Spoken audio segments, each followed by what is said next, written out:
नमस्कार महाराष्ट्र, स्वागत आहे तुमचं द एके टॉकच्या या मराठी पॉडकास्ट शोमध्ये. मित्रांनो, ह्या रीलच्या जगात आज तुमचं पुन्हा एकदा स्वागत आहे.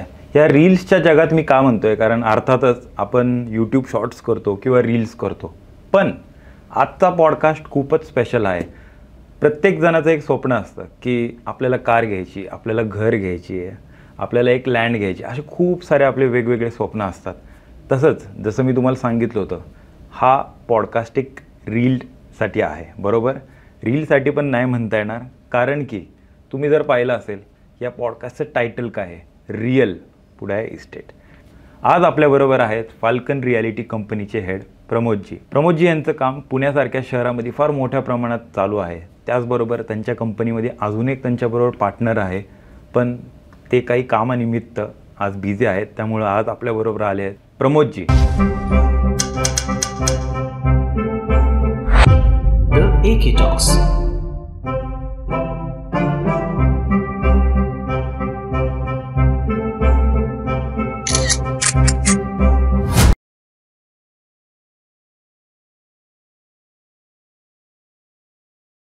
आपण त्यांच्याकडून जाणून घेऊ की पुणे शहराची ग्रोथ गेल्या अनेक वर्ष झालं मोठ्या प्रमाणात चालू आहे आणि त्यांचा जो एक्सपिरियन्स आहे, माझ्या अंदाजे 15 ते 20 वर्षाहून अधिक त्यांचा एक्सपिरियन्स ह्या रिअल इस्टेट जगतात आहे. तर आपण त्यांच्याकडेच जाणून घेऊ की कसा आहे हा अनुभव. कसं वाटतंय सर तुम्हाला या मराठी पॉडकास्टच्या स्टुडिओमध्ये? एके टॉकच्या शोमध्ये मला येऊन आहे ना, आज ॲक्च्युली खरंच बरं वाटतंय. ह्याच्या आधी मी 2-3 पॉडकास्ट केलेले आहेत. Okay. But I am never excited about this. Okay. जेवढं एक्साइटमेंट मला एके टॉकसाठी आहे ना, होती तेवढी एक्साइटमेंट कुठल्या पॉडकास्टला नव्हती, किंवा कॅज्युअल असावं असं असेल. पण I am too much excited to learn to share my experiences about it. Correct. माझे एक्सपिरियन्स शेअर करायला खरंच नक्की आवडेल. ह्या शो मार्फत लोकांपर्यंत पोहोचणं हे पण तेवढंच गरजेचं आहे. बरोबर. लोक म्हणतात रिअल इस्टेट म्हणजे काय, पण रिअल इस्टेटचा खरा अर्थ लोकांना जो ऐकतील त्याच वेळी कळेल. बरोबर. लोक वरच्यावर बघून किंवा ऐकून रिअल इस्टेटमध्ये इन्व्हेस्टमेंट करत असतात, पण बहुतेक लोकांनी त्याच्याबद्दल अभ्यासही करणं मला असं वाटतं की खूप गरजेचं आहे. हो, बरोबर. तर I am too much excited about AK talk. Let's take it forward. Exactly. तुम्ही इथे तुमचा एवढा मौल्यवान वेळ दिला, कारण की पुणे शहराची डेव्हलपमेंट फार मोठ्या प्रमाणात चालू आहे. आजही तुम्हालाही माहिती की मी बरंच लांबून ट्रॅव्हल करून स्टुडिओमध्ये आलो आहे आणि ट्रॅफिकची समस्या फार मोठ्या प्रमाणात उद्भवत आहे. सिटी फार मोठ्या प्रमाणात वाढत आहे, नो डाऊट, पण लोकांना खूप साऱ्या समस्या उद्भवत आहे, जसं की ट्रॅफिक असू किंवा पाण्याचे प्रश्न असू. त्यातल्या त्यात पुण्यातल्या बऱ्याच भागात मेट्रोचंही काम चालू आहे, बरोबर.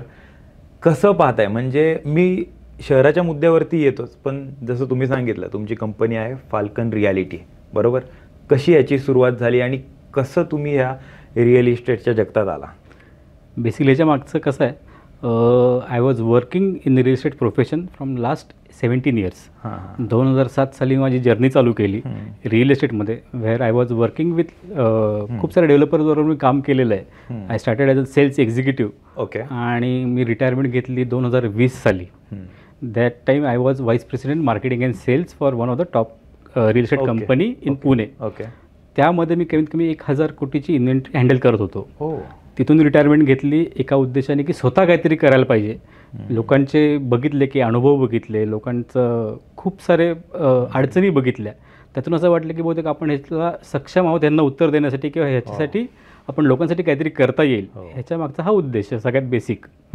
मग आम्ही कंपनी चालू केली, मी आणि सोमनाथ म्हणून माझे पार्टनर, आम्ही दोघांनी मिळून फाल्कन रियालिटी नावाची. ओके. ह्याच्यामध्ये आमचा उद्देश होता की आम्ही फोकस्ड, आमचा एकदम क्लिअर होता की आम्हाला काय करायचं आहे, की आम्हाला ह्याच्यामध्ये फक्त प्लॉटेड डेव्हलपमेंटच करायचं आहे.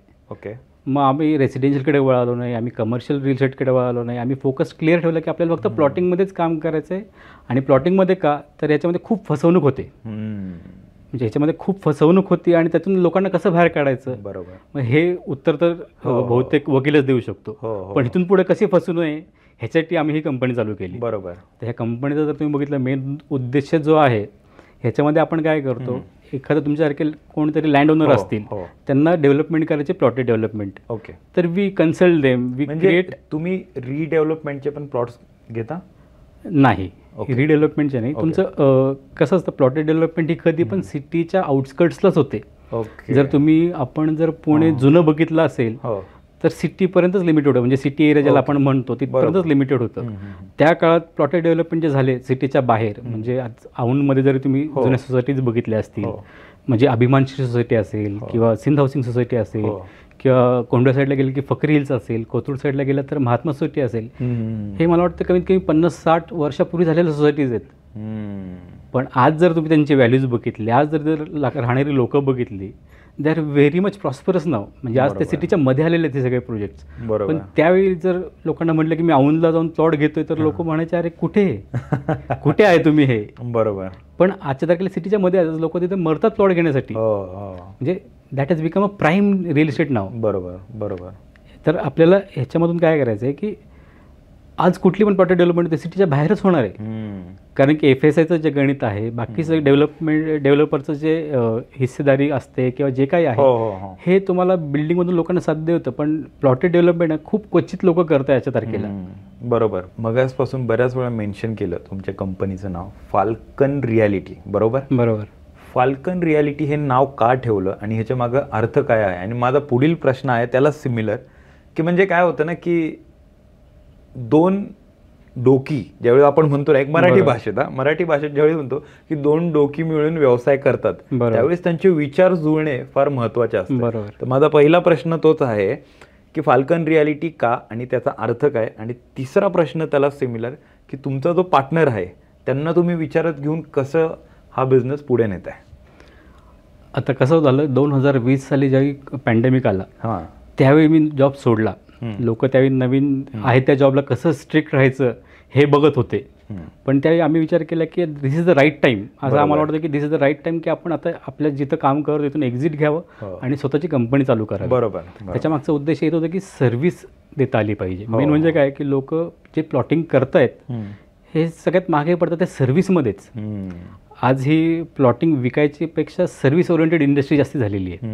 ह्याच्यामध्ये काय खूप लोकांना फसवलं गेलेलं आहे. ह्याच्या आधी खूप लोक फसलेली पण आहेत. आज कसा काय प्लॉट घेतला, कसं विकू, ह्याचे प्रश्न खूप लोकांना पडलेले आहेत. बरोबर. सो व्हॉट वी डीड की बाबा आपण एक कंपनी चालू केलो ज्याच्यातून आपण रात्री मला जर 3 वाजता कुठल्या क्लायंटचा फोन आला ना, तर तो मला उचलता आला पाहिजे.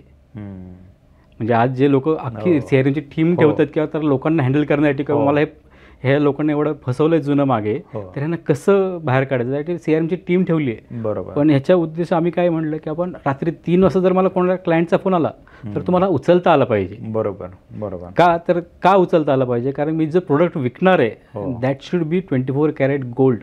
ह्याच उद्देशाने मी कंपनी चालू केली. आणि सेम उद्देश सोमनाथचे पण होते. म्हणजे आमच्या दोघंही त्याच एकाच वाईबवरती आम्ही होतो, त्यामुळे आम्हाला सोपं गेलं चालू करणं. बरोबर बरोबर. आणि मग आम्ही जर्नी चालू केली प्लॉटेड डेव्हलपमेंटपासूनच. तर आम्ही नुसता जॉब सोडला होता, आता करायचं तर आहे.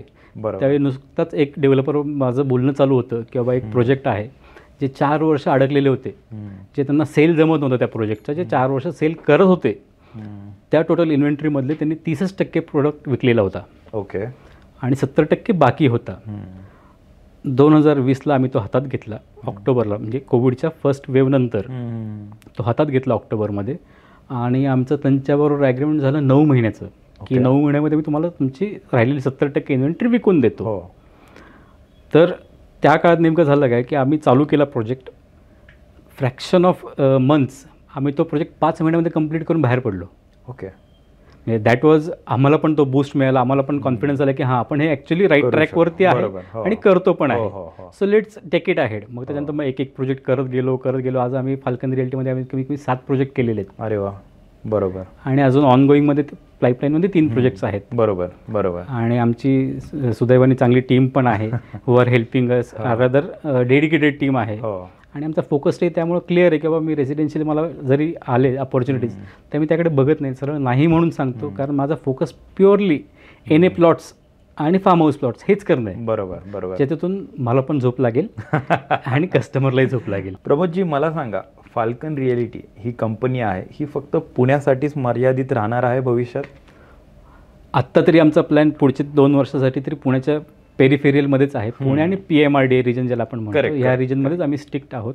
कारण की काय होतं, बाहेर जर गेलो फोकस हालायचं नाही. आम्हाला फोकस जो आहे ना, पुणेचा ग्रोथ ॲब्झॉर्व करणं आमचं सगळ्यात पहिलं मोठं टार्गेट असेल.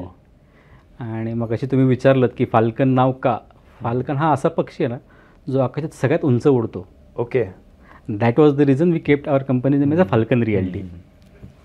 आमची अजून एक सिस्टर कंपनी पण आहे ज्याचं नाव गॉडविथ रिअल्टी आहे. ओके. गॉडविथ हा जो पक्षी आहे तो पण पक्षीच आहे. हा पक्षी कंटिन्युअस सगळ्यात जास्ती उडू शकतो, म्हणजे he can fly for 11 days continuous. Okay. Okay. आणि फाल्कन हा पक्षी हा सगळ्यात उंच उडू शकतो. पुणे का, तर पुण्यामागचं कारण काय की पुण्यामध्ये सगळ्यात मेन कारण काय आहे प्लॉटिंगमध्ये, प्रत्येक माणसाला आपलं स्वतःचं बैठं घर असणं खूप गरजेचं वाटतं. बरोबर. म्हणजे आज पुण्यामधलं जे अर्बनायझेशन चालू आहे की बाहेर गावाची लोक जे पुण्यामध्ये येऊन सेटल होत आहेत, प्रत्येकाला वाटतं की आपलं घर असावं. अफोर्डेबल जर बघितलं तर फ्लॅट्स अफोर्डेबल असतात, बंगले अफोर्डेबल नाहीत, पण प्रत्येकाचं स्वप्न काय आहे की माझा प्लॉट असावा, त्याच्यावर तुम्ही बंगला बांधावा. बैठी घराचं स्वप्न सगळ्यांना आहे. बरोबर. आणि त्याच्याच कारणाने काय आलं की आज पुण्यामध्ये जर अर्बनायझेशन होतं आहे तर प्लॉटिंगला पण डिमांड आहे. आणि माझं असं म्हणणं आहे की Pune is yet to see the revolution of the plotted development. म्हणजे जर त्याचे जर सेन्सेस बघितले की जर आपण आकडेवारी जर बघितली 2020च्या आधी जर आपण प्लॉटेड डेव्हलपमेंट किती लॉन्च होत होते पुण्यात हे जर बघितलं तर अख्ख्या फायनान्शियल इयरमध्ये there are only 500 units which is to be launched. I am talking about the legal जे आहे एन ए प्लॉट्स त्याच्याबद्दलच. फक्त 500 युनिट लॉन्च होत होते कोविडच्या आधी. आणि ह्या 2024 साली आज आपण ऑगस्टमध्ये आहोत, ऑगस्टपर्यंत म्हणजे 8 महिने झालेले आहेत. 8 महिने जर बघितलं फायनान्शियलीमध्ये बरोबर तर 5000पेक्षा जास्त युनिट्स लॉन्च झालेले आहेत. ओके. जे सी द ट्रिमेंडस ग्रोथ. आणि पुढच्या 3-4 महिन्यामध्ये there are more than 2000 units which will be launched. म्हणजे एका फायनान्शियल इयरमध्ये ज्यावेळी आपण 500 बघत होतो, आज 7000 युनिट्स लॉन्च होत आहेत. बरोबर. So see the growth in the plotted development. तर पुण्याच्या बाहेर का जावं, एवढं कन्झम्पशन पुण्यातच असल्यावर. बरोबर. अर्थातच इथे एवढं मोठं मार्केट आहे. तर मी पण पाहत असतो, कारण तुम्ही ज्या प्रकारे फाल्कन रिॲलिटीची ब्रँडिंग किंवा ॲडव्हर्टायझिंग वगैरे करत असतो, फार मोठ्या प्रमाणात तुमचं काम आहे. मी पण रिसेंटली आत्ता एक तुमची ॲड पाहिली होती, आत्ता ओल्ड पुणे मुंबई हायवे इथं तुमचा एक रिसेंट प्रोजेक्ट आत्ता चालू आहे, त्याबद्दल तुम्ही काय सांगू शकता? सांगतो ना. तो जो प्रोजेक्ट आहे त्याचं नाव आहे प्रेसिडेन्शियल पार्क. ओके. टोटल 10 एकरमध्ये प्रोजेक्ट आहे.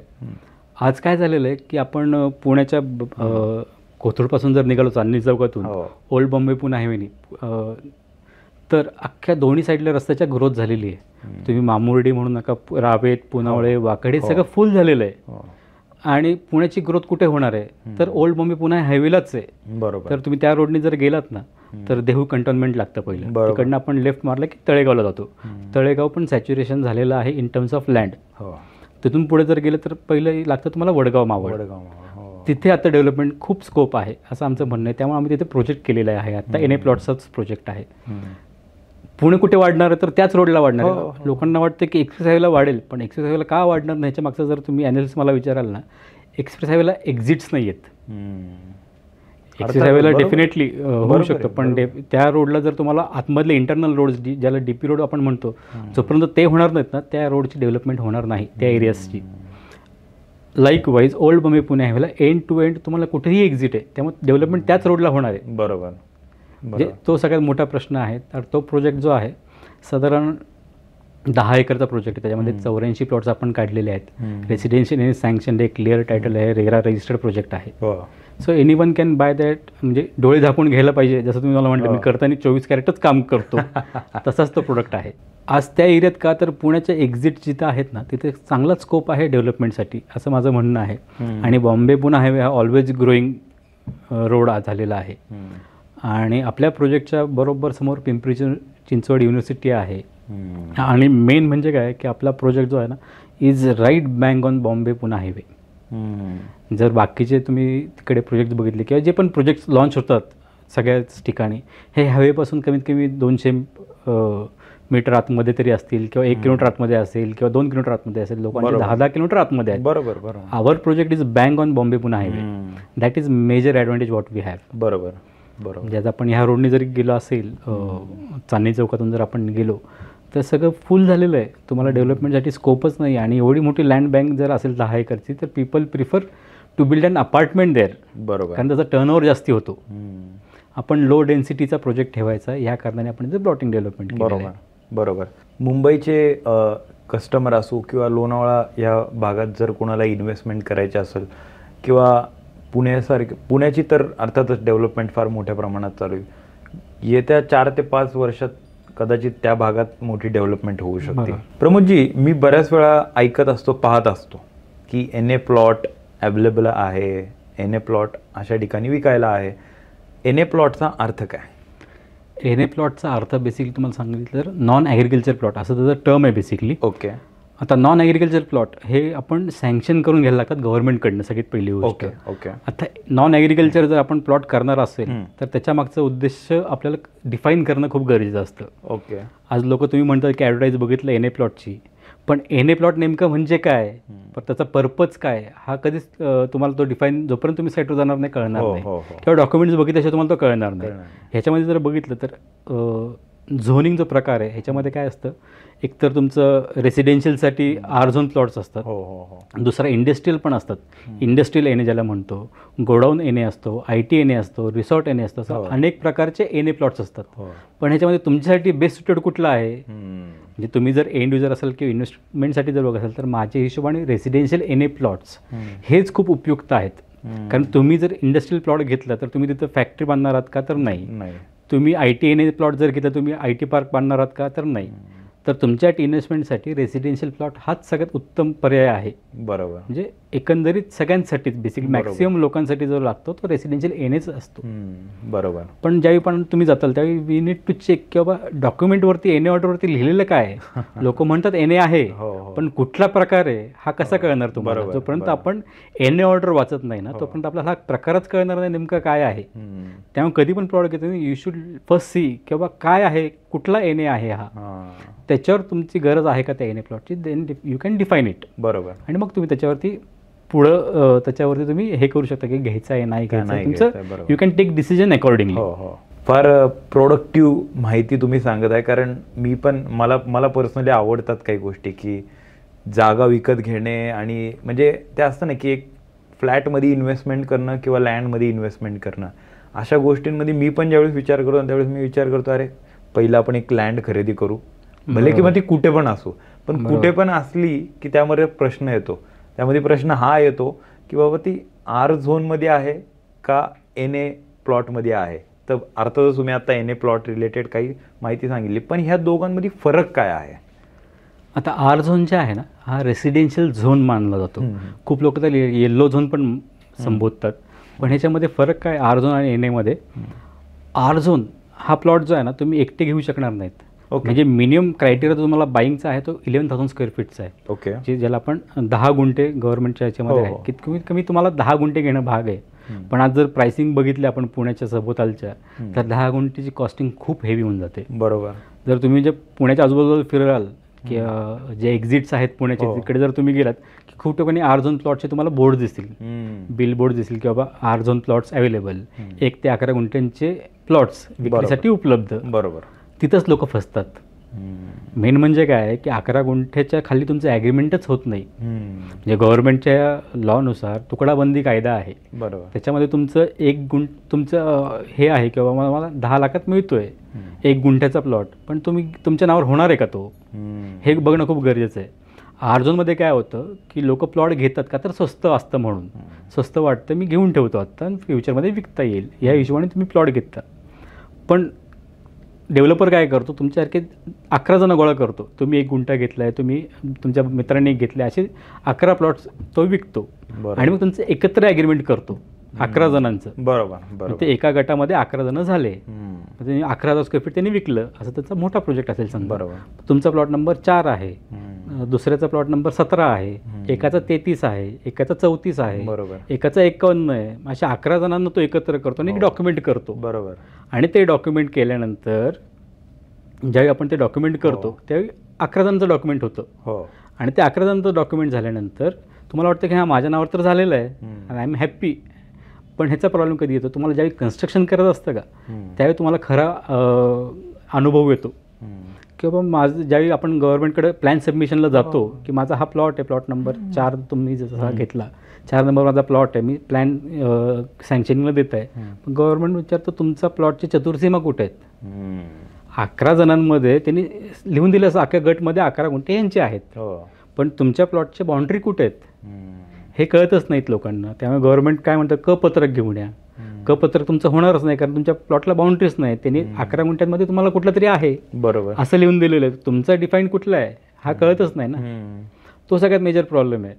आणि त्याच्यासाठी जर सँक्शन करत असेल तुम्हाला बंगला, तर तुम्हाला सँक्शन एनी लेआउटमध्येच प्लॉट घेणं खूप गरजेचं असतं. ओके. तरच तुम्हाला ते सँक्शन मिळतं, अदरवाईज तुम्हाला काही सँक्शन मिळत नाही. जसं आत्ता तुम्ही सांगत होते की डॉक्युमेंट्स फार महत्त्वाचे असतात. बरोबर. कोणती लँड किंवा वॉटएव्हर रिअल एस्टेटमध्ये आपण इन्व्हेस्टमेंट करत असतो त्यावेळेस, ज्यावेळेस लँड बाय करायची असेल त्यावेळेस कोणत्या गोष्टींची काळजी घेतली पाहिजे, म्हणजे कोणते डॉक्युमेंट्स व्हेरीफाय केले पाहिजेत? बरोबर. सगळ्यात पहिली गोष्ट, आज रेरा नावाची एक अथॉरिटी गव्हर्नमेंटने महाराष्ट्रामध्ये अंमलात आणलेली आहे, विच इज व्हेरी गुड. सगळ्यात पहिलं आपण काय बघितलं पाहिजे, तुमचा प्लॉट रेरा रजिस्टर्ड आहे का. Okay okay. ती सगळ्यात पहिली मोठी गोष्ट आहे. जर तुम्ही रेराच्या वेबसाईटवरती गेले तर तुम्हाला बाकीचे सगळे डॉक्युमेंट्स मिळतात बेसिकली. दुसरी गोष्ट, लिगॅलिटी. जर आपण म्हणतो रेराच्या वेबसाईटवरून तुम्हाला डॉक्युमेंट्स सगळे डाउनलोड करता येतात. पास्ट हिस्ट्री, की हा प्लॉट आधी कोणाकडे होता, त्याच्या आधी कोणाकडे होता, कोण कसं त्याची ओनरशिप ट्रान्सफर होत आलेली आहे. तुम्ही आज जर बघितलात तर तुम्हाला सगळ्यात पहिलं 7/12 बघणं गरजेचं आहे. 7/12वर तुम्हाला त्या माणसाची कोणाची ओनरशिप आहे हे त्यातून कळतं.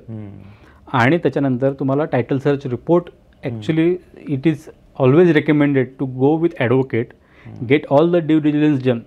कारण की आपण जर लेम मॅन जर बघायला गेला तर त्याला बऱ्याचशा गोष्टी कळतात, पण मागच्या गोष्टी कशा कळतील तुम्हाला, त्यासाठी तुम्हाला टायटल सर्च रिपोर्ट काढणं गरजेचं असतं. आणि टायटल सर्च रिपोर्ट हा ॲडव्होकेट काढून देतो. ॲडव्होकेटला जर तुम्ही सांगितलं की मागच्या 50 वर्षाचे मला या प्रॉपर्टीचा टायटल सर्च रिपोर्ट दे, मग तो मागचे सगळे डॉक्युमेंट्स कोणाकडनं ओनरशिप ट्रान्सफर होत आलेले आहेत ह्या चेक करतो. आत्ता प्लॉटवरती काय बोजा आहे का, काय लिटिगेशन आहेत का, हे सगळं चेक करून तुम्हाला टायटल सर्च रिपोर्टमध्ये उत्तम पद्धतीने तुम्हाला माहिती देऊ शकतो. बरोबर. आणि it becomes very easy for you to take decision after that. तुमचं ते डिसिजन घेणं त्याच्यावरती खूप निर्बंध, म्हणजे त्याच्यावर मला वाटतं की तुम्ही डिसिजन घ्यायला पाहिजे ते बघितल्यानंतरच. बरोबर बरोबर. आता ह्याच्या सगळ्यात पहिलं जर आपण ह्याच्यामध्ये बघत असेल तर आपला प्रोजेक्ट रेरा रजिस्टर्ड आहे का हे बघणं खूप गरजेचं आहे. आणि ज्यावेळी आपल्याकडे रेरा रजिस्टर्ड प्रोजेक्ट असेल त्याच्याबरोबर एक रेराचा नंबर येतो, तो जर आपण डेव्हलपरकडनं घेतला की आपण रेराच्या वेबसाईटवर जाऊन सगळी त्याच्या प्रोजेक्टबद्दलची माहिती आपण डाउनलोड करून बघू शकतो. ह्याच्यामध्ये दुसरी गोष्ट जी आहे तर you should hire an advocate, असं माझं म्हणणं असतं. कुठलाही प्रोजेक्ट असू देत, कुठलाही प्लॉट असू देत, ते घेण्याआधी आहे ना आपण एखाद्या वकिलाशी कधी पण कन्सल्ट करणं गरजेचं असतं. त्याच्याकडनं आपण टायटल सर्च रिपोर्ट ज्याला आपण म्हणतो हे करून घेणं गरजेचं असतं.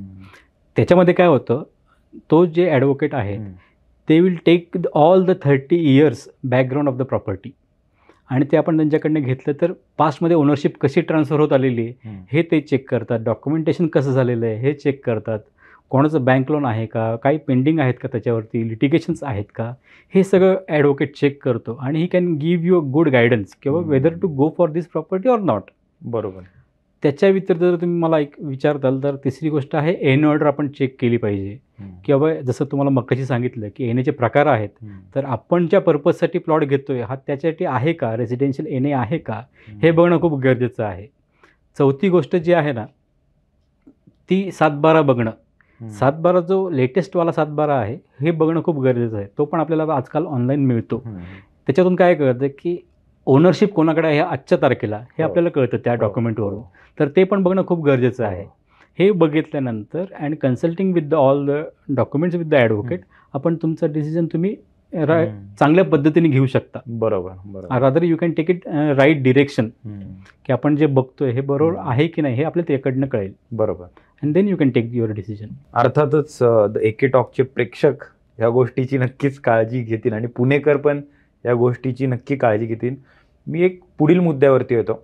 आत्ता गेले काही महिन्यांपूर्वी किंवा बरेच वर्ष झालं की लोकांना आहे ना पावसाळ्यात खूप काही गोष्टींना सामोरं जावं लागतं. खूप जोरात पाऊस येतो, ढगफुटी होते, अशा काही गोष्टी होतात. लोकांचं स्वप्न असतं की एक घर घ्यावं, पण तिथे त्यांच्या घरामध्ये पाणी जाणं किंवा पार्किंगमध्ये पाणी जाणं किंवा जमिनीतून पाणी येणं, अशा खूप काही गोष्टी होत असतात. बरोबर. अशा वेळेस मोस्टली सर्वजण असं करतात की डेव्हलपर पाहतात किंवा बिल्डर जो असतो तो पाहतात की कोण आहे. ज्यावेळेस आपण कोणती लँड खरेदी करतोय किंवा कोणतं फ्लॅट खरेदी करतोय त्यावेळेस एखाद्या प्रोफेशनल कंपनीला कन्सल्ट करणं गरजेचं आहे. 100% आहे. ह्याच्या मागचं कारण तुम्हाला सांगतो. आत्ताच 2 आठवड्यापूर्वी जर तुम्ही पेपर वाचला असेल तर पवना नदीला पूर आलेला, हो. ब्लू लाईनमध्ये लोकांची घरं होते किंवा कोरेगाव पार्कमध्ये लोकांच्या घरामध्ये पाणी आलं, हे पण आपण बघितलं असेल. तर ह्याच्यासाठी काय असतं, गव्हर्नमेंटनी अपॉइंटेड लाईन मारलेली असते नदीच्या काठेला आणि नाला जे आहे त्याच्या साईडला पण, ज्याला आपण ब्लू लाईन आणि रेड लाईन म्हणतो. हो. तर त्याच्या मागचा गव्हर्नमेंटचा काहीतरी उद्देश आहे त्या लाईन का केलेल्या आहेत, किंवा त्याच्यामध्ये घर बांधता येऊ नये. कारण की पाण्याचा जर फ्लो वाढला तर तो ब्लू लाईनपर्यंत कधी येतो, रेड लाईनपर्यंत कधी येतो, हे गव्हर्नमेंटने डिसाईड केलेलं आहे. त्यानुसारच आपण त्याचं ती जागा बघणं गरजेचं असतं. सेकंडली, प्रोफेशनल कंपनीची गरज का पडते? आज जर आपण बघितलं, जे आपण इन्व्हेस्टमेंट करत असतो, भले स्टॉक मार्केटमध्ये असं ट्रेडिंग करत असू, स्टॉक मार्केटमध्ये इन्व्हेस्टमेंट करत असू, म्युच्युअल फंड करत असू, तेव्हा आपण काय बघतो, सेबी रजिस्टर्ड एजंट आहे का ज्याच्याकडनं आपण ही माहिती ऐकतोय किंवा बघतोय. हे जेव्हा आपण फ्रॅक्शन, ज्यावेळी आपण ₹1000 का होईना म्युच्युअल फंडमध्ये टाकत असतो, त्यावेळी पण आपण कन्सिडर करतो की सेबी रजिस्टर्ड एजंट आहे का, हे की नाही. सेम आपण हे प्लॉट घेताना पण बघितलं पाहिजे की ज्याच्याशी आपण कन्सल्ट करतोय किंवा बोलतोय, is he RERA registered consultant or not. कारण तरच तो चांगली माहिती देऊ शकतो. त्याला जर माहिती असेल तरच तो तुम्हाला माहिती देईल ना. बरोबर. नाहीतर काय असतं की कोणालाही कुठूनही पैसे मिळू शकतात आणि at the end of the पैसे तुमचे जाणार आहेत. तर त्यामुळे तुम्ही कधी पण कन्सल्ट करताना आहे ना, राईट पर्सन, तुमचा मित्र आहे तो सांगते म्हणून घ्या, असं कधीच करू नये. त्याच्यामध्ये फसायचे चान्सेस जास्त असतात. त्यामुळे रेरा रजिस्टर्ड जो कन्सल्ट आहे त्याच्याकडनं तुम्ही चांगली माहिती घ्या, त्याच्याकडनं कन्सल्ट करा आणि मगच प्लॉट घ्या किंवा तुमचं स्वप्नातलं घर घ्या, असं मी म्हणेल. आपण कोणता फ्लॅट वगैरे खरेदी करायला जातो त्यावेळेस आपण मोस्टली काय पाहतो की त्या सोसायटीमधल्या ॲम्युनिटीज पाहतो. जिम, स्विमिंग पूल, पार्किंग असो, अशा वेगवेगळ्या ॲम्युनिटीज आपण पाहत असतो. पण ज्यावेळेस एखादी लँड खरेदी करतो त्यावेळेस तिथं पूर्ण तो बऱ्यापैकी भाग असा मोकळाच असतो. बरोबर. पण त्यावेळेस कोणत्या गोष्टींचा विचार केला पाहिजे, की उदाहरण की तिथं लाईट असो किंवा अशा रस्ता असो, अशा छोट्या मोठ्या गोष्टी असतात. तर ह्या प्रकारे कोणत्या गोष्टींचा विचार केला पाहिजे? प्लॉट घेताना ना, सगळ्यात पहिली मेन म्हणजे तुम्हाला बघायचं असतं ते location. Location should always be your priority. आपण कुठे प्लॉट घेतोय हे तुम्हाला डिसिजन सगळ्यात पहिलं करणं भाग असतं. दुसरं, त्या प्लॉटपर्यंत तुमच्या लाईटची प्रोव्हिजन आहे का, पाण्याची प्रोव्हिजन आहे का, ड्रेनेजची सुविधा गव्हर्नमेंट तिथपर्यंत कधी देणार आहे किंवा कसं देणार आहे, ह्याचं तुम्हाला सगळ्यात बारकाईने तुम्हाला बघणं खूप गरजेचं असतं. आणि ॲक्सेस टू द प्रॉपर्टी, आणि प्रॉपर्टीला तुमच्या किती विड्थचा रोड आहे हे पण तेवढंच गरजेचं आहे. कारण की आज जर आपण प्लॉट मिळतोय चांगला स्वस्तात तरी घेतो, पण त्या प्लॉटच्या बाहेर तुमचा रोड किती मीटरचा आहे हे खूप महत्त्वाचं आहे. कारण की त्याच्यानुसार तुम्ही कितपत बांधकाम करू शकता हे ठरतं. म्हणजे ॲज पर गव्हर्नमेंट गाईडलाईन्स हे त्याच्यानंतर असं की तुमचा 9 मीटरचा जर मिनिमम रोड असेल तरच तुम्हाला बांधकामाला परवानगी मिळणार आहे. 6 मीटरला जर रोड असेल तुम्हाला बहुतेक परवानगी मिळणार नाही, other than old city area. तर आपण ज्यावेळी सिटीच्या बाहेर बघतोय प्लॉट, तर प्लॉटचा बाहेरचा रोड हे पण बघणं खूप गरजेचं आहे. त्याच्या व्यतिरिक्त लिगॅलिटीचं मी तुम्हाला आता ऑलरेडी आपण कव्हर केलेलंच आहे. वास्तू म्हणतो ना आपण की वास्तुशास्त्र असतं घर वगैरे ज्यावेळेस खरेदी करतो त्यावेळेस, लँडमध्ये पण ह्या गोष्टींचं किती महत्त्व आहे वास्तूचं? वास्तू पण तेवढीच महत्त्वाची आहे आजच्या तारखेला. इव्हन प्लॉट घेताना सुद्धा वास्तू तेवढीच महत्त्वाची आहे. आज जे लोक बघतात एंट्रन्स कसा हवा आहे प्लॉटचा, हे पण बघणं गरजेचं आहे. ज्याला आपण ईस्ट वेस्ट फेसिंग म्हणतो, प्लॉटलाही तुम्हाला एंट्रन्स ईस्ट वेस्ट फेसिंग असणं खूप गरजेचं आहे. बरोबर. आणि it plays very vital role in your purchasing decision प्लॉटमध्ये पण. एखादी लँड आपण खरेदी करतोय, ती लँड खरेदी केल्यानंतर जसं मगाशी तुम्ही सांगितलं की कोणता मित्र बोलतोय म्हणून आपण जाऊन ती लँड खरेदी करतो, आणि बाय चान्स नंतर असं झालं बाजूला जी लँड आहे त्याच व्यक्तीने आपल्या लँडमध्ये काही आपला भाग ॲक्वायर केला असेल, बरोबर. तर ह्या गोष्टींना कायदेशीर सामोरं जाण्यासाठी त्या जागेची, त्या लँडची मोजणी करायला लागते, बरोबर. त्यामध्ये प्रायव्हेटही आली आणि सरकारी आली. तर तुमचा काय सल्ला असेल की प्रायव्हेट मोजणीकडे गेलं पाहिजे का सरकारी मोजणीकडे? आता ह्याच्यामध्ये जसं तुम्ही विचारलं, प्रायव्हेट मोजणी आणि सरकारी मोजणी ह्या दोन्हीमध्ये फरक आहे. प्रायव्हेट मोजणी म्हणजे काय असतं की I can hire someone, give him some money, आणि त्यांना सांगायचं की माझ्या जी प्रॉपर्टी आहे त्याचं तुम्ही मोजणी करून द्या. म्हणजे त्याच्यामध्ये काय होतं, तो माणूस येतो, त्याचं मशीन घेऊन येतो, तो चेक करतो की तुमचा समजा प्लॉट 5000 स्क्वेअर फीटचा असेल, तो 5000 स्क्वेअर फीट तुम्ही सांगाल, तिथे मॅप लावतो आणि मोजून तुम्हाला देतो. हा प्रायव्हेट सर्वे झाला. बरोबर. ह्याच्यामध्ये तुम्हाला कळते की तुमचा प्लॉट 5000 स्क्वेअर फीटचा होता आणि 5000 स्क्वेअर फीटच्या जागेवरती, दॅट्स इट. सरकारी मोजणीमध्ये काय होतं की तुमचा जो 5000 स्क्वेअर फीटचा प्लॉट आहे, तुमच्या बाजूला राईट म्हणजे नॉर्थ, साऊथ, ईस्ट, वेस्ट कुठल्या कुठल्या दिशांना कोणाकोणाचे प्लॉट आहेत, ह्या सगळ्यांना पण गव्हर्नमेंट त्याच वेळी काय करतं, अर्ज हे पाठवते, नोटीस पाठवते की तुमची मोजणी आहे, तुमच्या ह्या प्लॉट धारकाची मोजणी आहे, तर तुम्ही पण त्यावेळी हजर राहा. मग त्यावेळी काय होतं, गव्हर्नमेंटचा ज्यावेळी माणूस येतो, तो माणूस तिथे येतो, तो सगळ्यांचे समोर तुमचा प्लॉट मोजून घेतो. त्यामध्ये काय बघतो, कोणाचा आक्षेप तर नाही आहे ना, कोण ह्या साईडला आत घुसलंय का, कोण त्या साईडला बाहेर गेलाय का, हे सगळे त्यामध्ये पॉईंट्स कव्हर होतात. आणि मग तुमचं प्रॉपर्टी प्रॉपर आहे हे गव्हर्नमेंटकडनं रजिस्टर होतं, की बाबा ज्यावेळी तुम्हाला ते सही शिक्का मिळतो गव्हर्नमेंटचा, देन यू कॅन से की हां, माझा प्लॉट बरोबर ह्याच्या चतुर्सीमा ह्या आहेत, ह्या आपल्याला डिफाईन होतं त्याच्यात. बरोबर. आणि ह्याची फीस काय असते, प्रायव्हेट मोजणीची आणि सरकारी मोजणीची? आता ह्याच्यामध्ये जर तुम्ही बघितलं, प्रायव्हेट मोजणी जर आहे, आज आपण रात्री जर एखाद्या प्रायव्हेट सर्व्हेअरला फोन केला तर तो बहुतेक उद्या दुपारपर्यंत तुमची मोजणी करून गेलेला पण असेल, आणि त्याची फीस त्या हिशोबाने जास्तीच असते. ती साधारण 2,000 पासून ते 5,000 रुपयेपर्यंत, depends on your plot size. Okay. ह्याच्यावरती डिफाईन होते. Okay okay. आणि सरकारी मोजणीचं पण defined on the plot size, त्याची सरकारीची मोजणी हे स्क्वेअर फूट प्रमाणे असते. नॉमिनल असते गव्हर्नमेंटची चार्जेस, पण गव्हर्नमेंटचे जर आज मी अर्ज केला तर तो बहुतेक 3 महिन्याला लागेल किंवा 4 महिन्यांनी पण लागू शकतो. अच्छा. ते त्यांच्याकडे अवेलेबिलिटी किती आहे सर्वेअरशी, त्याच्यानुसार ते ठरतं. Okay okay. आणि त्या एरियात मग ते किती जण आहेत आत्ता सर्वे करण्यासाठी, त्याच्यावर ते ठरतं basically. Okay. So it takes minimum 3 to 4 months आजच्या तारखेला जरी आपण अर्ज दिला तरी. अर्थातच.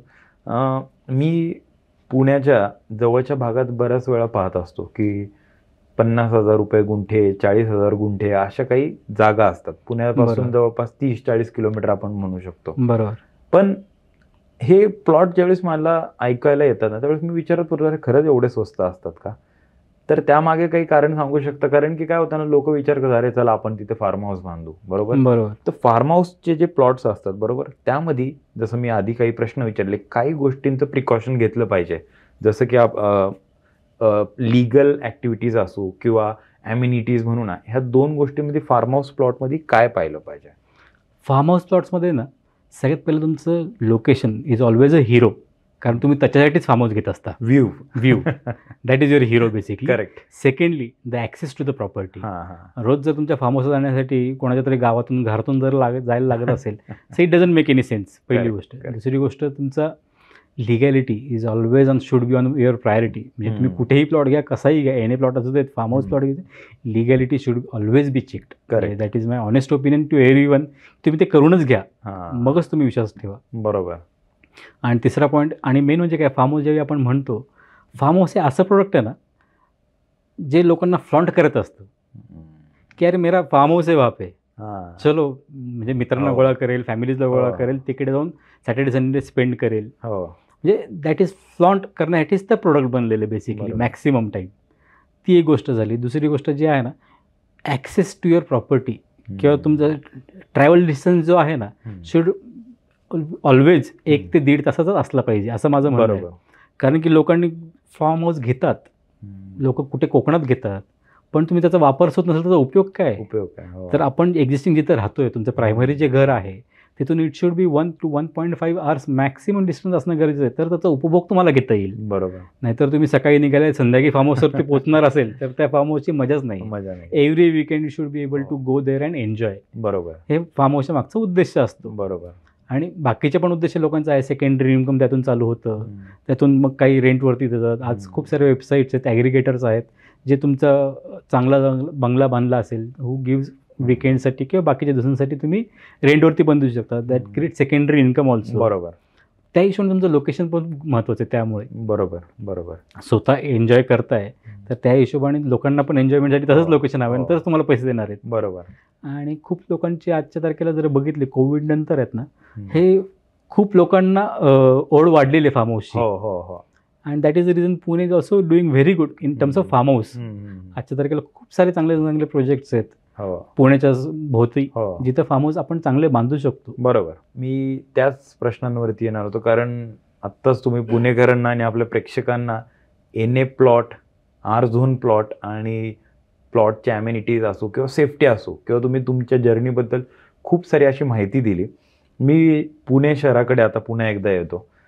पुणे शहरात फार्म हाऊस प्लॉटिंग जर आपल्याला पाहिजे असेल जवळपासच्या एरियात, जर पुणे ईस्ट साईडला कोण राहत असेल, त्यांनी कोणत्या एरियामध्ये फार्म हाऊस प्लॉट्स पाहिले पाहिजेत? पुणे वेस्ट भागात जे व्यक्ती राहतो त्यांनी कोणत्या भागात फार्म हाऊस प्लॉट पाहिलं पाहिजे? जसं मी तुम्हाला मगाशी सांगितलं, आपला फार्म हाऊस जे आहे आपण जे बांधणार आहोत ते तुमच्या घरापासून 1 ते 1.5 तासाच्या अंतरावरतीच पाहिजे. वेस्ट पुणे जर आपण कम्पेअर केलं तर you have lot of options. Mulshi एरियामध्ये चांगले चांगले फार्म हाऊस आहेत किंवा चांगले चांगले प्रोजेक्ट चालू आहेत, तिथं आपण फार्म हाऊस करू शकतो किंवा बांधू शकतो. सेकंडली, तुमचं अफोर्डेबल जर तुम्हाला अफोर्डेबल हवं असेल तर तुम्हाला भोर साईडला पण चांगले ऑप्शन्स मिळू शकतात, पण ते तुम्हाला थोडासा ट्रॅव्हल टाईम वाढतो. पण you have very good scenic location there as well. तिसरं लोकेशन आहे पानशेत, वरसगावच्या बॅकवॉटर्सला पण चांगले लोकेशन आहेत, तिकडे पण चांगले चांगले प्रोजेक्ट्स आहेत. You can explore options there also. आणि जर तुम्ही ईस्ट पुण्याला बघत असाल, ईस्ट पुण्यामध्ये काय आहे की सह्याद्रीचे रेंजेस नाहीत, तिकडे डोंगर भाग कमी आहे, तर तुम्हाला फ्लॅट लँडवरतीच तुम्हाला समाधान मानावं लागेल किंवा तुम्हाला मोठा प्लॉट घ्यावा, त्याच्यात तुम्हाला तो सगळं ॲम्बियन्स स्वतःच क्रिएट करायला लागणार. जरी व्ह्यू नसेल तर तुम्ही झाडांमधून किंवा गार्डन चांगलं करून, स्विमिंग पूल स्वतःचा बांधून you can satisfy those need there. बरोबर. कारण की आज हडपसरचा जर माणूस असेल, he cannot travel to Mulshi, कारण त्याला सिटी पार करायला 2 तास आणि तिथून पुढे 1.5 तास मुळशीमध्ये पोहोचायला 3-3.5 तास त्याला त्याच्यातच लागणार आहेत. सो हडपसर सारखा जो एरियामध्ये राहणारा जो माणूस आहे त्यांनी उळी कांचन त्या बेल्टमध्येच एक्सप्लोर करावं फार्म हाऊस. तिकडे काहीतरी तुमची एक स्कीम पण झाली होती ना? हो, तिकडे माझं एक सिटीस्केप नावाचा एक प्रोजेक्ट झालेला होता, which has very tremendous response. Okay. आणि we were able to sell that within fraction, if I am not wrong, 5 months. Okay, nice. 5 ते 6 महिने अख्खा प्रोजेक्ट सोल्ड आउट करून बाहेर पडलेलो होतो. आता फार्म हाऊस हा माझा ॲक्च्युली खूप आवडीचा विषय आहे. तुम्ही जर मला विचाराल ना की आपण फार्म हाऊसवरती मी आहे ना बहुतेक तुमच्याशी तासून तास गप्पा मारत बसू, तर आपल्याला याच्यासाठी बहुतेक वेगळा पॉडकास्टही करावा लागेल. बरोबर. So will definitely do it. 100%. तुमचा टाइम आणि माझा टाइम कधी तुम्ही मॅच करून देता, त्यावेळी आपण डेफिनेटली फार्म हाऊसवरती पण एक चांगला पॉडकास्ट करू. 100%. मी थोडंसं पुणे शहराकडे पुन्हा एकदा येतो. पुणे शहरामध्ये कोणता असा एरिया आहे ज्यामध्ये रिअल इस्टेटसाठी भविष्यात खूप मोठी ग्रोथ आहे? कारण की मेट्रो मोठ्या प्रमाणात पुण्यात वाढते. बरोबर. ऑलमोस्ट सगळीकडेच मेट्रो झाली आहे. तर काय तुम्हाला वाटते पुण्यात कुठे ग्रोथ आहे आता? आता तुम्ही जसं विचारताय की कुठे इन्व्हेस्टमेंट केली पाहिजे, तर पुणे हे असं शहर आहे ना ज्याला लागून प्रत्येक एक्झिटला एक सॅटेलाइट टाउन बनलेलं आहे. So I always prefer to go there in a satellite town. म्हणजे जर आपण ओल्ड बॉम्बे पुणे हायवेला गेले की तळेगाव आहे, वडगाव मावळ आहे. जर तुम्ही पुणे बँगलोर हायवेला जर गेलात तर तिकडे तुम्हाला खेड शिवापूर आहे. जर तुम्ही सोलापूर हायवेला गेलात तर उळी कांचन साईड आहे. जर तुम्ही नगर हायवेला गेलात तर तुमच्याकडे रांजणगाव आहे. प्रत्येक एक्झिटला जर तुम्ही नाशिक हायवेला गेलात तर तुम्हाला राजगुरुनगर आहे, चाकण आहे. प्रत्येक हायवेला you have some or the other satellite town which has been established already. बरोबर. तर त्याच्या भोवती तुम्ही चांगला पोटेन्शियल प्रॉपर्टी बघून तुम्ही त्याच्यामध्ये इन्व्हेस्टमेंट करू शकता as per your budget basically. आणि सेकंडली, हे आपण म्हणत आहोत की अरे आज खूप बाहेर वाटते, पण definitely this are going to be get connected once this ring road is going to get, जे रिंग रोड आता पुण्यामध्ये प्रपोज्ड आहे ते एकदा झाल्यानंतर हे सगळीकडे तुम्हाला चांगलं कनेक्टिव्हिटी येऊन जाईल. आणि जर तुम्हाला सांगायचं झालं तर पुण्यामध्ये 2 रिंग रोड्स आहेत. एक तर इनर रिंग रोड आहे आणि एक आउटर रिंग रोड आहे. ह्या दोन्ही रिंग रोडने तुम्हाला कुठल्याही लोकेशनला access is going to be very easy. बरोबर. आणि त्याचप्रमाणे तिथली ग्रोथही होणार आहे. रिंग रोडमुळे काय होणार आहे की त्या सॅटेलाइट्स टाऊन आहेत ना, जे पुण्याच्या भोवतालच्या आहेत, that are going to get पुण्याच्या खूप जवळ ॲक्सेस त्यांना चांगला मिळून जाईल. आता मी तुम्हाला सांगतो बेसिकली काय होतं, मी 2021 साली पहिला जसं एक प्रोजेक्ट विकला होता XYZ. त्या प्रोजेक्टमध्ये साधारण मी 1100 रुपयाच्या आसपास एने प्लॉट विकले होते. आज तिथे रिसेल 2000 रुपयांनी चालू आहे. So you just look at the time frame and the returns is a huge. पण त्यावेळी काय मिळालं का, तर कोविडचा सीझन होता, त्यामुळे प्रॉपर्टीचे व्हॅल्यू तुम्हाला चांगले मिळाले. पण ज्यावेळी पण प्रॉपर्टी घेत असेल प्रत्येक वेळी वाटते की अरे ह्या महागच आहेत, माझ्या आटोक्याच्या बाहेरच आहेत. पण काय होतं, ज्यावेळी आपण प्रॉपर्टी घेत असेल थोडंसं तुम्हाला तडजोड करणं खूप गरजेचं असतं. त्याशिवाय प्रॉपर्टी होत नाहीत. कारण की ह्या प्रॉपर्टीज आहेत ना, त्या सेकंड जनरेशनला पण तेवढेच धार्जिन होणार आहेत. रादर ते तुम्हाला तेवढे रिटर्न्स देऊन जाणार आहेत. आज माझ्या वडिलांनी कोथरूडमध्ये 90s साधारण एक 5.5-6 लाखाला प्लॉट घेतला होता. आज त्याची जर तुम्ही मला किंमत द्याल तर मोर दॅन 5 CR आहे आरामात. म्हणजे हे माझ्याबद्दलच नाही, प्रत्येकाबद्दल झालेलं आहे. Every individual is associated with real estate some or the other way. ते गावामध्ये असू देत किंवा शहरातही असू देत, कुठल्याही शहरात असू देत, म्हणजे गाव पातळीला असू देत, Tier 1 सिटीजला असू देत, Tier 2 सिटीजला असू देत, इन्व्हेस्टमेंट ही वाढलेलीच आहे रिअल इस्टेटमधली किंवा प्लॉटमध्ये तर हमखास तुमचे तर वाढलेलीच आहे. So given that chance you should always invest in a plot, असं माझं म्हणणं आहे. किंवा चांगल्या प्रोजेक्ट्समध्ये करणं खूप गरजेचं आहे बेसिकली. बरोबर त्याच्याने तुम्हाला रिटर्न्स चांगले मिळतील. हो सो बरोबर you should take care of your what you are trying to buy, याच्यावरती पण तुमचा चांगला फोकस असणं गरजेचं आहे. बरोबर. मी या पॉडकास्टच्या तिसऱ्या सब्जेक्टकडे येतो. जसं तुम्ही मला आधी सांगितलं होतं की आधी तुम्ही बऱ्याच डेव्हलपर्सकडे जॉब केला, काम केलं, त्यानंतर बरोबर. तुम्हाला कुठेतरी असं वाटलं की आपली स्वतःची कंपनी आता स्टार्ट करायची वेळ आलेली आहे. बरोबर. जर ह्या इंडस्ट्रीमध्ये काही नवीन विद्यार्थी येत असतील, बरोबर, त्यांना लँड रिअल इस्टेटमध्ये अनुभव गेन करायचा असेल बरोबर. किंवा त्यांना एक्सपिरियन्स घ्यायचा असेल, त्यांनी काय केलं पाहिजे? मला येऊन जॉईन करावं सगळ्यात बेस्ट. हां, आणि I will not charge them. Correct. म्हणजे हे बघा, गमतीचा पार्ट वेगळा, पण बेसिकली काय होतं, लँड इतका वास्ट सब्जेक्ट आहे ना, every time I try to read something ना, काहीतरी नवीन त्याच्यामध्ये अपग्रेड आलेलं असतं गव्हर्नमेंटच्या साईडनी. सो तुमचा अभ्यास खूप महत्त्वाचा आहे त्याच्यामध्ये. कारण की काय होतं, ज्यावेळी आपण लँडमध्ये तुम्ही म्हणताय की इच्छुक आहेत काम करण्यासाठी, डेफिनेटली लँडमध्ये तुम्हाला बहुतेक पैसा मिळेल, सगळं आहे, पण तुमचे इंटिग्रिटी हा पण तेवढेच मायने ठेवले पाहिजे असं हो. मला वाटतं. हो त्या इंटिग्रिटीजमुळेच आम्ही कंपनीमधून कुठेतरी बाहेर पडायचा प्रयत्न केला आणि स्वतः चालू करायचा प्रयत्न केला. We are trying to do it and we have done it. Correct. आणि असं मला वाटतं की we are on a right track. Correct. एक उदाहरण की जर काही वर्षामध्ये 90च्या दशकात काही प्रॉपर्टी घेतली एक इन्व्हेस्टमेंट म्हणून, आणि आज त्या प्रॉपर्टीची किंमत 100 पटीने वाढली असेल, पण काही पैशाच्या अभावासाठी किंवा वेळेच्या अभावासाठी कधी कधी आपल्याला पैसे लागत असतात, तर आपल्याला अशी लँड जर विकायची असेल, बरोबर, तर त्यामधून बाहेर कसं पडलं पाहिजे? मी परत मूळ मुद्द्यावरती होतो. तुम्ही त्यावेळी प्रॉपर्टी घेता, त्यावेळी जर तुम्ही हे सगळे ड्यू डिलिजन्स जर केले असतील, जसे मी तुम्हाला मग सांगितलं, लिगल चेक करणं गरजेचं आहे, लोकेशन चेक करणं गरजेचं आहे, access to the property check करणं गरजेचं आहे, हे जर तुम्ही सगळं ड्यू डिलिजन्स जर राईट केला तर तुमचं एक्झिट पण तेवढाच सोपं असणार आहे. बरोबर. तर तुम्ही त्याच फ्लोमध्ये जर काय होतं, तुम्ही ज्यावेळी मार्केट रिसर्च करून जर प्रॉपर्टी घेतात ना, त्यावेळी तुमचे फसायचे चान्सेस कमी असतात. ज्यावेळी तुम्ही चांगल्या एखाद्या कन्सल्टंटकडनं तुम्ही ज्यावेळी घेता, त्यावेळी तुम्हाला माहिती असते की बाबा डेव्हलपमेंट कशी होती आहे, काय होती आहे, त्यामुळे तुमचा प्रोजेक्टच्या आजूबाजूला कसा एरिया झालेला आहे त्याच्यावर तुमचं एक्झिट ठरतो की अर्थात. प्रॉपर्टीची व्हॅल्यू वाढणार आहे. हो. तर तुमचा डिमांड आणि सप्लायवरती सगळा खेळ आहे. तर त्या एरियात डिमांड जनरेट व्हायला पाहिजे, तरच हो. तुमचा हो. एक्झिट हो. सोपा होणार आहे. तर डिमांड जरी असेल तर तुमची प्रॉपर्टी पण तेवढीच चांगली पाहिजे, त्याला ॲक्सेस पण तेवढाच चांगला पाहिजे, ते लोकेशनही तेवढंच चांगलं पाहिजे. त्यामुळे ज्यावेळी प्रॉपर्टी घेत असताना हा जर अभ्यास चांगला केला तर तुमचं एक्झिट पण तेवढंच सुखकर असणार आहे. बरोबर. डिजिटल मीडिया फार मोठ्या प्रमाणात वाढत आहे. अर्थातच त्याचं एक उदाहरण म्हणजे द एके टॉकचं मराठी बरोबर. पॉडकास्ट. तर प्रत्येकाला आजकाल त्याचा बिझनेस डिजिटली न्यायचा आहे, बरोबर, पण रिअल इस्टेट असो किंवा लँड रिअल इस्टेट आपण म्हणू शकतो, ह्यामध्ये तुम्ही तुमचं सोशल मीडिया अकाउंट्स असो किंवा सोशल मीडिया प्लॅटफॉर्म्स असो, ह्याकडे कसं पाहता तुम्ही?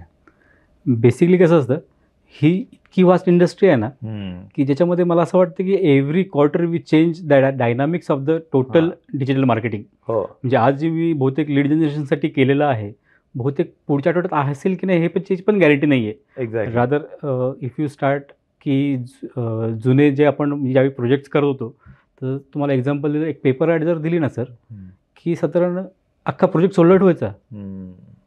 म्हणजे एका पेपर ॲडवरती अख्खा प्रोजेक्ट सोल्ड आउट व्हायचा. त्याच्यानंतर हेच जर आपण आज जर तुम्ही पेपर ॲड दिली ना, तर मला डाऊट आहे की मला लीड्स पण येतील. बरोबर. अँटिलनेस नवीन प्रोडक्ट असेल तर थोडेफार इन्क्वायरीसाठी येतात, पण कन्व्हर्जन होत नाही. पण एकेकाळी अख्खा प्रोजेक्ट विकला जायचा. पण आज माझं जर बघितलं तर आपला मॅक्सिमम फ्लो जो आहे ना, तो डिजिटलवरूनच आपल्याला लीड्स येतात किंवा डिजिटलच्या भरोश्यावरती आपण प्रोजेक्टचं मार्केटिंग चांगल्या पद्धतीने करू शकतो. बरोबर. त्या हिशोबाने आपल्याला प्रत्येक क्वार्टरला स्ट्रॅटेजी बदलणं गरजेचं असतं. कुठून तुम्हाला चांगले लीड्स येतात हे बघणं गरजेचं असतं. क्वालिफाईड लीड्स तुम्हाला येतात का नाही हे खूप बघणं गरजेचं असतं. बरोबर. जिथून चांगल्या क्वालिफाईड लीड्स येतात तिथून तुम्हाला जास्ती पैसे पंप करणं गरजेचं असतं. ह्या सगळ्या गोष्टी असतात. आजकाल काय झालं, खूप सारे डेव्हलपर्स असू देत किंवा जे रिअल इस्टेटच्या रिलेटेड डिजिटलवरती कॅम्पेन करतात किंवा मार्केटिंग करतात, त्यांचं काय असतं की चल 10,000 स्पेंड करून बघू काय होतंय. ते 10,000 स्पेंड करतात, लीड्स येतात, त्यातून त्यांना आउटपुट जर नाही मिळालं तर थांबून जातात. हो. तर माझं असं म्हणणं आहे की you should always pump in money, right or wrong, time and leads will decide. तुमचा प्रोजेक्ट मोठा आहे, तुम्हाला स्पेंड करणं गरजेचंच आहे मार्केटिंगवरती, त्याशिवाय तुमच्याकडे गत्यंतर नाही. तुम्ही रेफरन्सेसवरती प्रोजेक्ट अख्खा विकू शकणार नाही. तुम्हाला आमच्यासारख्या प्रोफेशनल लोकांची गरज पडेल डेफिनेटली. बरोबर. Rather I will also suggest की बाबा ज्या लोकांना आहे ना त्यांचं प्रोजेक्ट आहे, जो मार्केटिंग, सेल्स आणि CRM हे तिन्ही गोष्टी करायच्या असेल त्यांनी डेफिनेटली मला कॉन्टॅक्ट करावं. माझं इंस्टाग्रामला स्वतःचं पेज आहे, फाल्कन रिअल्टी नावाने आहे, किंवा बाकीच्या सोशल मीडियावरती पण आहे. You can connect me through that also. बरोबर. किंवा माझा नंबर आहे 9960141111. ह्याच्यावरती पण तुम्ही मला कनेक्ट करू शकता and you get the free consultation also. तुम्ही ॲटलीस्ट फ्री कन्सल्टेशन घ्या, त्यानंतर आपण पुढचं बोलूयात. बरोबर बरोबर. आहे की नाही? I am not going to charge anything for that. माझा ॲक्च्युली तोच प्रश्न होता, पण आधीच तुम्ही उत्तर दिलं. फार छान गोष्ट आहे. मी तर प्रेक्षकांना एकच सांगेल की फाल्कन रियालिटी फार जेन्युइन कंपनी आहे आणि फार फास्ट कंपनी आहे. जसं सरांनी आधीच उत्तर दिलं तशीच ही कंपनी आहे. सर, फार छान वाटलं द AK टॉकच्या या मराठी पॉडकास्ट शोमध्ये तुम्हाला बोलून. आणि द AK टॉकचा हा रिअल इस्टेटचा पॉडकास्ट फार छान झालेला आहे इथे. डेफिनेटली मला पण बरं वाटलं आज इथे येऊन, आणि खूप इंटरेस्टिंग मला वाटतं प्रश्न तुम्ही पण विचारले. थँक्यू. याच्याने कस्टमरपर्यंत किंवा आपल्या जे प्रेक्षक आहेत त्यांच्यापर्यंत मला वाटतं की चांगली इन्फॉर्मेशन जाणं हे पण तेवढंच गरजेचं बरोबर. असतं. माझं याच्याचा उद्देश काय की कोणी पण रिअल इस्टेटमध्ये इन्व्हेस्टमेंट करताना किंवा प्लॉटेड डेव्हलपमेंट प्रोजेक्टमध्ये इन्व्हेस्टमेंट करताना बहुतेक कसं फसू नये ह्याच्याकडे बघणं खूप गरजेचं आहे. कारण की आज तुम्हाला वाटतं आपण स्वस्तात घेतोय, पण ते फ्युचरमध्ये that is going to be very risky affair for you. तर तुमच्या रिस्क एलिमिनेट आपण करूयात असं माझं म्हणणं आहे. बरोबर. की आज जर तुम्ही तेवढे परिश्रम घेतले तर फ्युचरमध्ये तुमचं एक्झिट सोपं असावा.